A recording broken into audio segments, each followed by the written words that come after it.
Ẹ kú dédé àsìkò yìí o, èyí ni ìròyìn ráńpẹ́ láti ojúlówó iléeṣẹ́ Agbọmọlà Ìyáfẹ́sọ TV.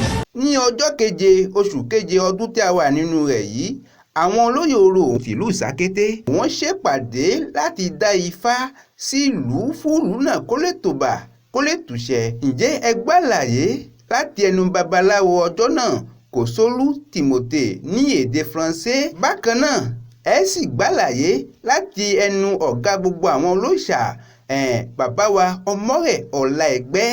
Ẹ gbàlàyé láti ẹnu wọn ní èdè Yorùbá. Ǹjẹ́ ẹ gbàlàyé lẹ́kùnrẹ́rẹ́. Gbogbo àwọn ayé náà ọjà yìí lọ́mọdé lágbà gbogbo ẹ̀ pátá iye kọ́wọ̀ ìlú náà iye owó kọ́wọ̀ ìlú náà àròkọ bọ́dúndé àṣòwò bóde pàdé bí wọn bá ra ọkọ̀ wọn kó mọ̀ fún tòhán ni gbogbo àwọn ìyá lọ́jà gbogbo ìmọ̀ bàbá lọ́jà pátá gbogbo ẹ̀ pátápátá wọn kó gùlé mi o. Si nous sommes ici au marché de Sakété, c'est pour adorer le fétiche qui réside dans le marché. Il y a un fétiche et le phare nous a indiqué qu'il faut aller vers ce fétiche-là pour l'adorer. Si nous sommes ici, c'est pour qu'il y ait la paix dans toute la ville de Sakété, que tous ceux qui vendent, tous les commerçants, tout le monde, même les cultivateurs, que tout, même les travailleurs, puissent trouver l'argent facilement pour pouvoir affronter les différentes difficultés et pouvoir réussir dans la vie. Ce qui nous a poussé à consulter le phare, c'est une situation que la population a constatée lors d'une cérémonie, et ils ont constaté qu'il y a un bruit des fétiches. Là, il faut consulter pour voir ce qui se passe, pour qu'il y ait la paix.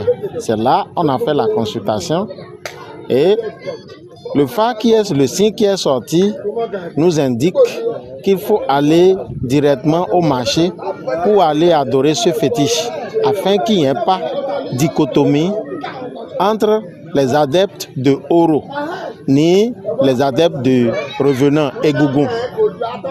Et ceci, s'il y a cette dichotomie-là, ça va entacher la paix publique, ça va entacher le commerce, ça va entacher presque tout le monde.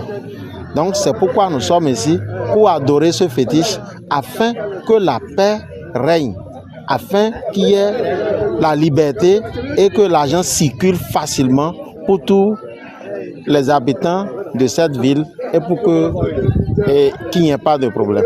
Le signe qui est sorti, c'est ça qu'on appelle Owari Irete. Owari Irete, Ifá Ọlọ́fin. C'est le signe qui est sorti, ça. Ihun gbé ni wọ́n jà ní ìpèrí bá dásításí ọdún òru bá ń bọ̀ a máa ń dá ifá a máa fún bèrè kí ọdún náà má gbé sí ìpílù náà má gbé sí ìyé gbogbo àìsàn gbẹ́wẹ̀wẹ́ yóò délùú èyí ìyé kò ní gbẹ̀mí òní ẹ̀kan lọ lọ́wọ́ déjì rẹ̀ a gbé ifá kalẹ̀ ifá sì wá jáde.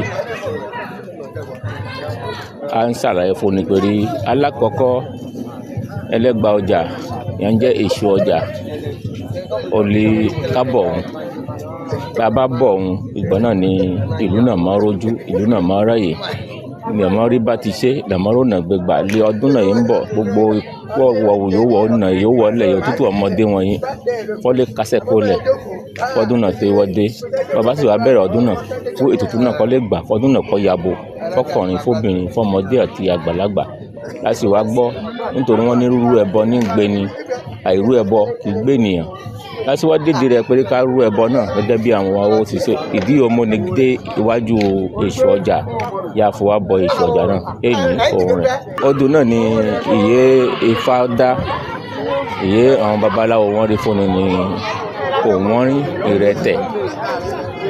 Owari Irete òun ni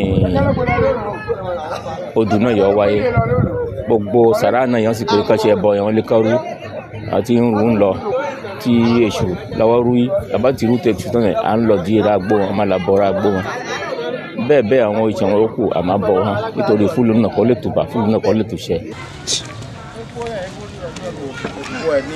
gbogbo ẹ̀ kọ́ rọjú iná kọ́ dún àyà kó balẹ̀ kọ́mọ ìṣòro kan èkó kó képe pẹ́ kó képe yẹ o.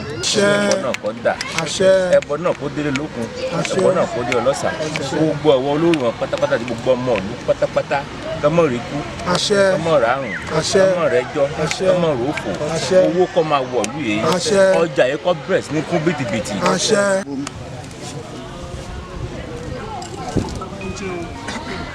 balẹ̀ rubí máa ń dẹ̀rọ̀ náà ẹ̀rọ owó ẹ̀rọ láìrọ̀ láfíà ọ̀rọ̀ fìrí máa ń da ládìyẹ ọ̀rọ̀ ọgọ́ta yán náà.